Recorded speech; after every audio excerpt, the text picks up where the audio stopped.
This is TLV1.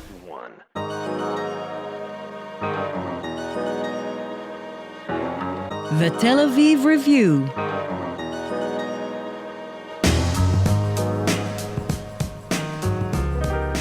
Hello and welcome to the Tel Aviv Review, brought to you by the Israel Democracy Institute, an independent center of research and action dedicated to strengthening the foundations of Israeli democracy. I'm your host, Gilad Halpern, and if you like us, please join our community of supporters by giving to our Patreon campaign.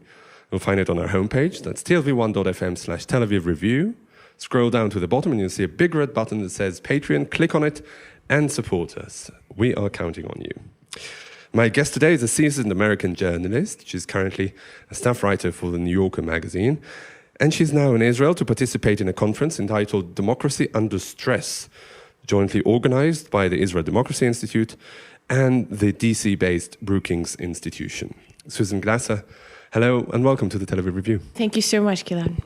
So the title of the panel you'll be speaking at later today is The Media's Role in Democratic Decline. And it could be understood in two very different ways. One way to understand it is the media's role in the face of democratic decline, and another is the media's role in bringing about democratic decline. You probably didn't come up with the title of this panel, so I'm not going to ask you whether it was the ambiguity was conscious or not, but I would like to hear your take on it. Is there any element of truth in that understanding? Well, first of all, let me say thank you for having me. It's wonderful to be back in Jerusalem.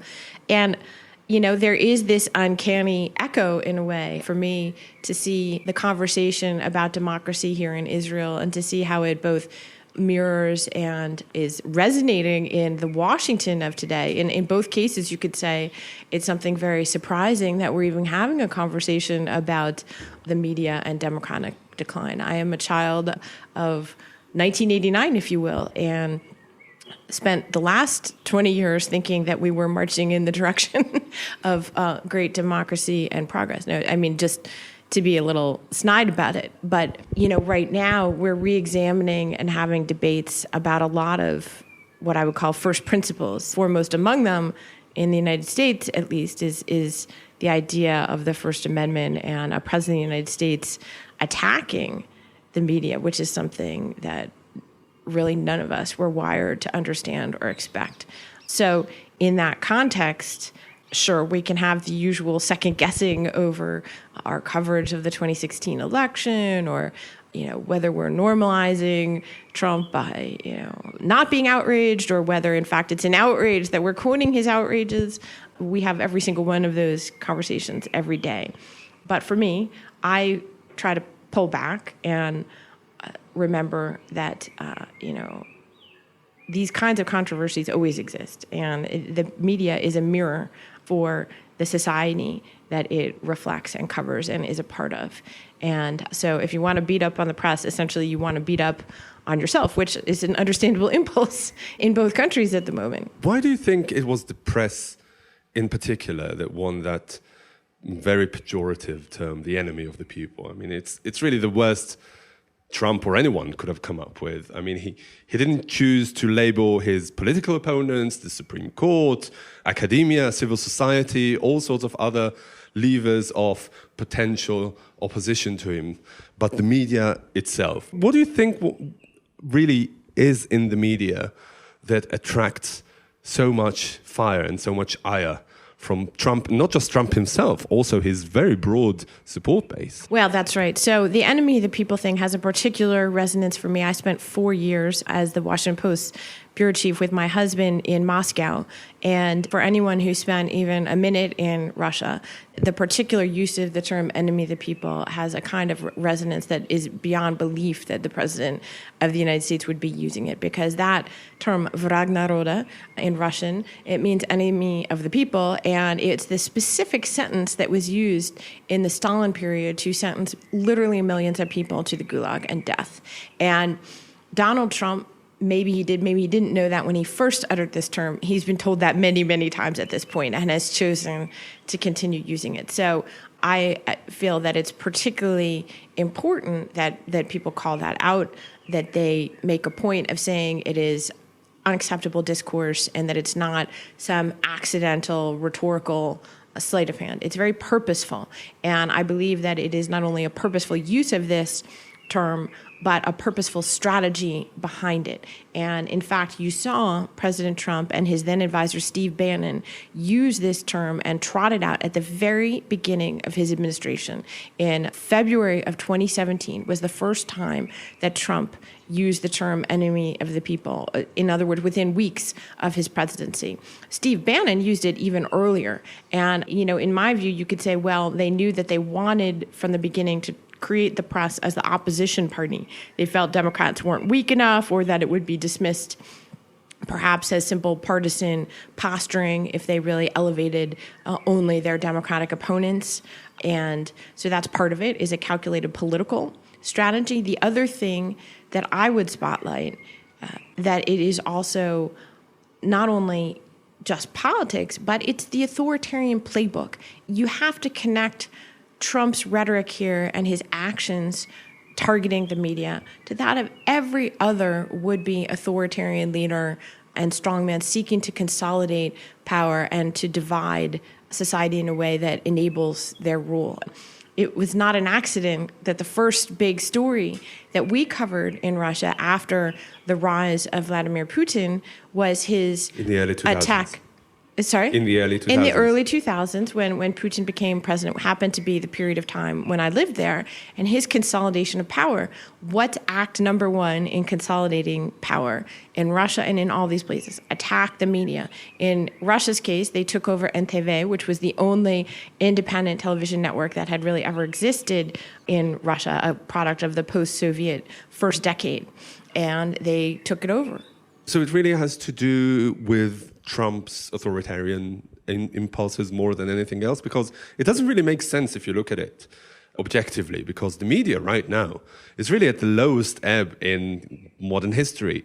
It's struggling financially unlike any other time before, which really affects its ability to do its job properly. And also, the mainstream media has really lost its privileged status as the chief promulgators of information. Now that, any idiot can start a podcast and just say whatever they want. So is the media just simply a bogeyman to allow Trump to peddle his authoritarian slogans or whatever it is? Well, so a couple thoughts. First of all, you have to understand Trump is also, he both loathes the media and, of course, greatly benefits from it, which is true of all of these leaders, but it's particularly true of Donald Trump, who actually is a creation of the media. And to the extent you accept the idea that he has any political genius at all, it's really in manipulating and understanding the news cycle. He's the first president who doesn't do any work. He literally doesn't have the normal schedule of meetings and policy discussions and debates and briefings that any leader of the United States previously has had. He actually watches television all day. We saw this on his recent trip to Japan, where, for example, he is, flown 14 hours all the way across the world. He's being greeted with this very ceremonial red carpet treatment. He's the only honored foreign guest at the installation of the Japanese emperor, the most sacred rituals in Japanese society. And here's this gigantic, American president being accorded the honor of this. What's he doing the whole time? He's tweeting because he's watching Fox television and he's watching the Twitter news cycle, and he's tweeting about Joe Biden and he's tweeting about Judge Jeanine on Fox, and he's living in fact, a media bubble of his own creation. So, number one, the odd thing about this is that it's more of a symbiotic relationship than it is purely an attack on the media. Trump is a creature of the media, number one. Number two, I think as far as the authoritarian playbook goes, one thing that you see Trump doing, and I think other authoritarian leaders, as they've sought to consolidate power, is the systematic delegitimization of institutions, the downgrading of trust and authority in any alternate power centers, right? That's a lot of what the instinct of a natural authoritarian is. And in Trump's case, it's instinct as opposed to, it's not like a KGB plan for destroying our institutions. I think it's, just the natural desire that he has to steamroll over any potential opposition combined with people around him who are more calculating and using it for political benefit. Yeah, but going back to what I said earlier, media is a potential power center. It's really, the media today is the least powerful that it's ever been. It doesn't really make sense to gang up on the media. Okay, so you mentioned that. I kind of disagree a little bit. First of all, I think that if you look at it from the point of view of audience and impact, potentially it's more of a media-centric society than ever before in human history. What it is fragmented and decentralized. So the old gatekeepers don't have the authority and power that they did before. It's no longer possible for a handful of editors to determine essentially all the news that Americans are given access to. We live in this fragmented age. But the flip side is I think the New York Times is up to 4 million paying subscribers, which is, of course, a record. The journalism is, I think, better, more wide-ranging than ever before, and it reaches more people than ever before. The problem is the decline in trust, which you pointed out, and that's very significant. That long predates Donald Trump. And by the way, I should say, even this playbook to a certain extent has been used in the United States before, never to such an extreme. You've seen, in particular in the Republican Party, repeated attacks on the credibility of the media that really go all the way back for decades. There's a long time narrative inside the Republican Party, in particular, of grievance toward the media, a long-time narrative that they exist as sort of an arm of liberals in our society, an arm of the Democratic Party. And whether you accept that or not, you can find it in the history of McCarthyism in the United States in the 1950s. You can find it in the records of how the Nixon administration sought to defeat the Watergate allegations against him. It was Nixon's Vice President Spiro Agnew, forced out of office, who called the press nattering nabobs of negativism. How do you see the coming of Fox News into the game and the changing of the media landscape in America? That was, in many ways, a reaction to what you just described. Was it overall, looking at it from a bird's eye view, was it overall a positive process, diversifying and democratizing the media discourse? Or this kind of very partisan and unabashedly partisan journalism, at the end of the day, undermined the industry as a whole? Well, a couple thoughts. I mean, number one, you could argue that this is essentially a reversion to the mean that we're experiencing, and that, in fact, the long history of the media is such that generally it has been more partisan and more affiliated and with different political groups inside our society, and that actually the previous situation where you had a small handful of very dominant national media that took independence and objectivity as its creed was essentially a historical outlier, a product of kind of the post-war era in the United States and the way in which our journalism was produced, right? We had 3 national TV networks. They had to have independent news broadcasts that appealed to the broadest range of people possible. That was their mandate. And of course, they also had federal charters essentially that required them to serve all the people. Then you had only really, say, the New York Times, the Wall Street Journal, that had national reach and aspiration as news organizations. Same concept, reaching a broad audience. In this age of fragmentation where it's become easier for us to have a podcast or to have our own blog or newspaper or instant web magazine, again, we're reaching fragmented and targeted audiences rather than seeking to serve the broadest possible audience. So again, this is a technological disruption that has, you could say, little to do with our politics and everything to do with reverting to the way in which people communicate. So we can't peg this one on Trump, is what I'm saying. Yeah, I mean, first of all, for 2 reasons. One is that he wouldn't be saying it if it didn't feel like there was very broad support in the public for what he's saying. I mean, that's really the, populism 101. But also, I mean, looking at America specifically, it's a country where the trust in the media has been traditionally low. And I'd just like to quote the 2018 Digital News Report that's published annually by the Reuters Institute for the Study of Journalism at Oxford University. And they rate many aspects of media work in very different countries. And the United States ranked 30th out of 37 countries surveyed in terms of trust in the media, much, much lower than any other liberal democracy. I mean, even lower than Argentina and Armenia and places like that. And it's not just in 2018. It's an ongoing trend for many, many years. Why do you think that is? That, I mean, America is really an illustrious liberal democracy, one of the oldest democracies in the world, not without flaws, of course.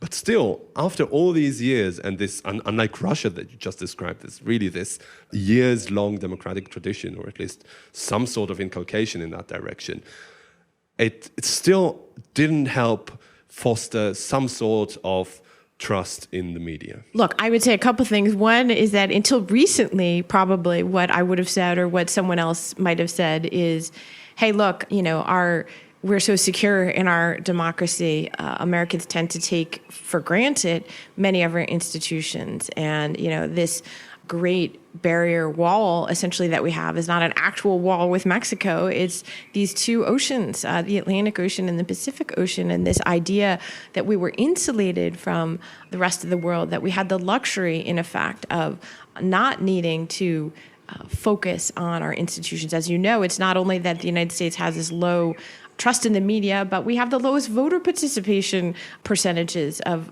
most of the Western democratic world. Same concept would apply. Now, my guess is one thing that, whether you love Trump or hate him, one thing the last few years have done, I think, is to give a jolt of attention to the idea that our democracy is not just some automatic thing to be taken for granted, but requires renewal and re-engagement by each generation. So my hope is that you will see that happening to a certain extent. You already saw that a little bit with the rise in participation in the 2018 midterm elections. I suspect you'll be looking at quite a high turnout by American standards in our next elections as well. Do you think also that it created some sort of introspection or reckoning among the so-called liberal elite media? Maybe they have contributed in a way to the way things are. Is there anything that they have done wrong and they should have done differently? I'm laughing only because it's a constant, introspection and second guessing, as you might imagine, ever since the moment when that little election needle flipped from definitely Hillary Clinton to definitely not Hillary Clinton on election night 2016. Well, just not about 2016. Yeah. I mean, before. Absolutely. I don't know, the 1970s onwards. Sure. Look, one thing the media loves to do is to gaze inward and to talk about itself. So, of course, there's been a constant process of self-criticism and looking inwards. And some of it is even constructive. Some of it is not constructive, in my view.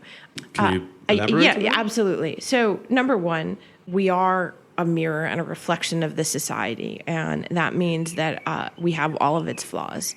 And the number one phenomenon that I see happening as a result of this explosion of media, proliferation of information and ideas, is the simple overloading of the circuits and the inability to keep a sharp analytical focus and understanding on what's really important and what's not. Trump is a master at exploiting that. Again, he didn't create it, but he's a master at exploiting it. We're simply overwhelmed. We tend to ignore many things that are very important and to focus on many things that aren't. And I think it's a fair critique, especially of our broadcast media, of television, cable news, in the rise of Donald Trump, in something I watched occur.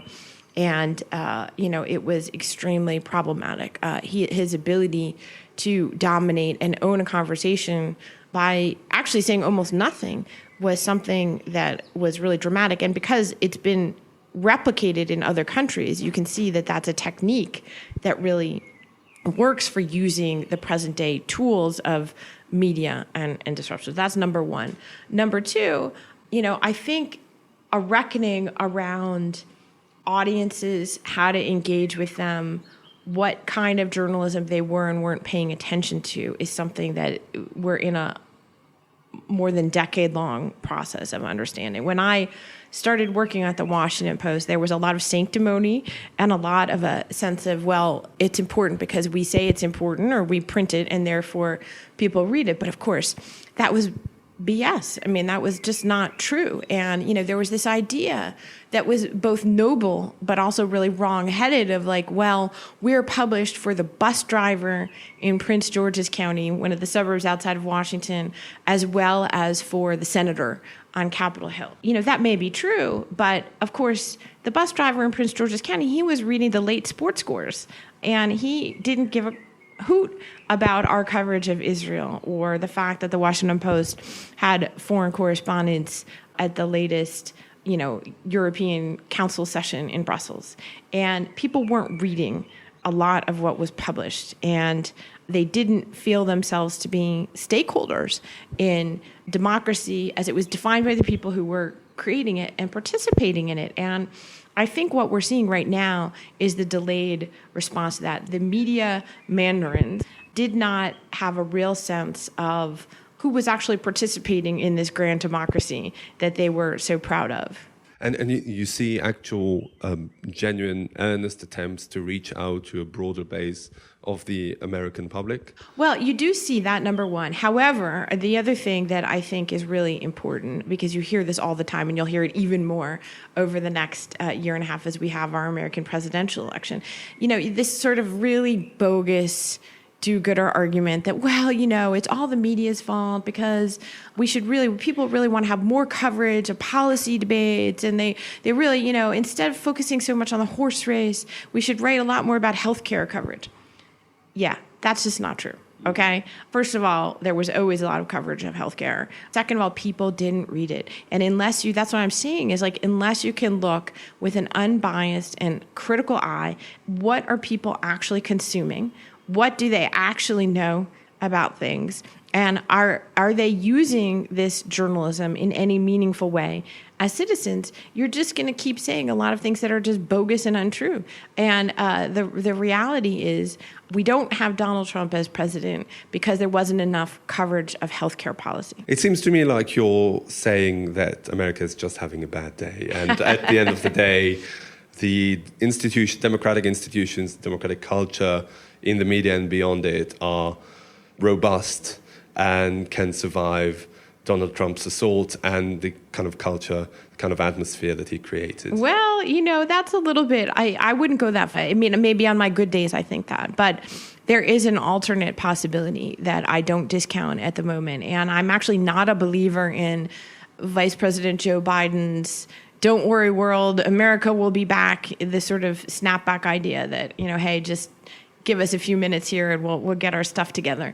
I don't believe that. In fact, a lot of the trends that I've pointed out for you today are long-term, and they both pre and I think post-date Donald Trump. He has been a master at manipulating some of these structural realignments in American society and especially in our media, but he is not the creator of those things, nor is he the creator or the facilitator of this group in our society that is now running the country, right? Essentially, we now have minority rule in America. This minority has always existed in the United States. You're talking about the Trump base that supports him and seems to be fact-resistant or evidence-resistant.